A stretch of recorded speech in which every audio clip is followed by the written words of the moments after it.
ഇന്നും നഷ്ടത്തിലായിരിക്കും വ്യാപാരം തുടങ്ങുക. കഴിഞ്ഞ ആഴ്ചയിലെ അവസാന ദിവസങ്ങളിൽ വളരെ വലിയ തോതിലുള്ള കയറ്റിറക്കങ്ങളൊപ്പം തന്നെ വിപണിയിൽ നഷ്ടവുമായിരുന്നു. ആഗോള സാഹചര്യങ്ങൾ അത്ര തൃപ്തികരമല്ല എന്ന് മാത്രമല്ല, കഴിഞ്ഞ ദിവസം വിദേശ നിക്ഷേപ സ്ഥാപനങ്ങൾ വലിയ തോതിൽ വിപണിയിൽ വിൽപ്പന നടത്തുകയും ചെയ്തു. യു എസിൽ ഇനി വരാനിരിക്കുന്ന ട്രംപിന്റെ താരിഫ് വിവരങ്ങൾ കൂടുതൽ പ്രതിസന്ധിയിലാക്കിയിരിക്കുമെന്നുള്ള ഒരു ആശങ്ക വിപണിയിലുണ്ട്. മാത്രമല്ല, ജോബ് ഡാറ്റ അടുത്ത ദിവസം പുറത്തു വരുന്നു.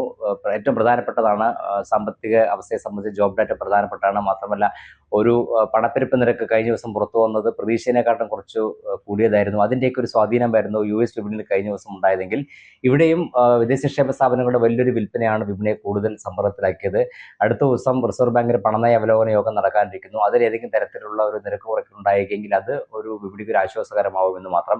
എന്തായാലും നിലവിലെ സാഹചര്യത്തിൽ ഒരു ഉയർന്ന നിലവാരത്തിൽ വീണ്ടും വിദേശ നിക്ഷേപ സ്ഥാപനങ്ങൾ വിൽപ്പന തുടങ്ങിയത് ഒരു ആശങ്കയിലാക്കിയിട്ടുണ്ട്. 23,300 എന്നുള്ള ഒരു നിലവാരമാണ് ഇപ്പോൾ അടിസ്ഥാന നിലവാരമായിട്ട് കണക്കാക്കുന്നത്. ആ ഒരു നിലവാരം കൂടി ഭേദിച്ച് താഴേക്ക് നീങ്ങുകയാണെങ്കിൽ അത് 22,800 നിലവാരത്തിലേക്ക് നീങ്ങാനുള്ള സാധ്യതയുമുണ്ട്.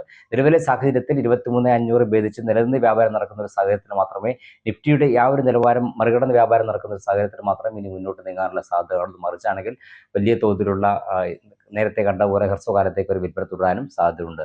വരും ദിവസങ്ങളിൽ ഉയർന്ന തോതിലുള്ള കയറ്റിറക്കങ്ങൾ വിപണിയിൽ പതിവായിരിക്കും. ഇന്നെന്തായാലും നഷ്ടത്തിലായിരിക്കും വ്യാപാരം തുടങ്ങുക.